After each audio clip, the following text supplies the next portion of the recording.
ஆனால் எல்லாம் பொருந்தி வந்தால் சேர்ந்துக்குவாங்கல்ல. குரு வீடு நல்ல பிள்ளையாக இருக்கும். நான் தான் சொன்னேன்ல, உங்கள் வீட்டுக்காரரை இப்போவே கூட ஒரு வெள்ளி வளையல் போட்டுக்கலாம். வெள்ளி வளையலோ வெள்ளி செயினோ போட்டுக்கிட்டாருன்னா இன்னும் சீக்கிரம் அமையும். செய்வாங்களா? இல்லை வெள்ளி மோதிரமாவது போட சொல்லுங்கள். அதெல்லாம் போட வேண்டான்னு தோணுச்சுன்னா வெள்ளி மோதிரமாவது போட சொல்லுங்கள். உரிய ஜாதகம் வந்துடும்.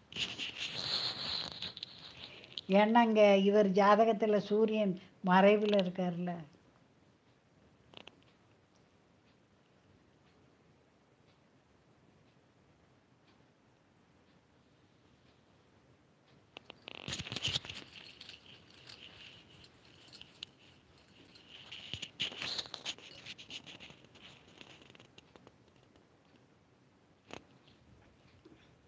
தனுசு ராசி குருவுடைய சொந்த வீடு. கடக ராசியில் உச்சம்.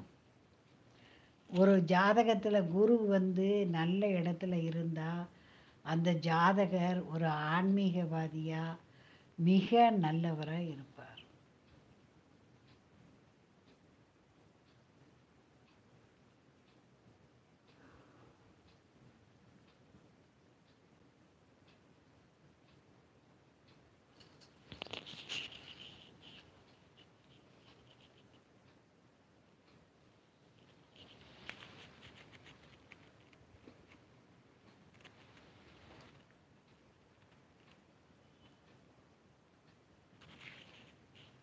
ராம ராம ராம் என்றே சொல்லிடுவோம். அவன் கருணை அருளா சுகமாய் உலகில் வாழ்ந்திடுவோம். ராம ராம ராம். உங்களுக்கு மற்ற பொருத்தங்கள்லாம் இருந்தால் ஒத்து போயிடுவாங்க. குறைஞ்சது 6 பொருத்தமாவது பார்க்கணும். திசா சந்திப்பு, யோனி பொருத்தம். மோதிரம் போட்டுக்கிட சொல்லுங்க. இந்த இடது கையிலையாவது வலது விரல்லையாவது மோதிரம் போட சொல்லுங்க. போட்டால் சீக்கிரம் காரியம் நடக்கும்.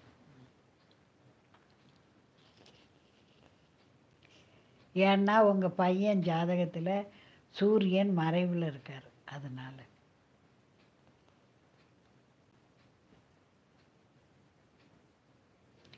பிளெயின் மோதிரமே போதும். நன்மையும் செல்வமும் நாளும் நல்குமே, திண்மையும் பாபமும் சிதைந்து தேயுமே, ஜென்மமோ மரணமோ இன்றே இன்னைக்கு பிரதம விட்டுருங்க, நாளைக்கு திருதியை போடலாம்.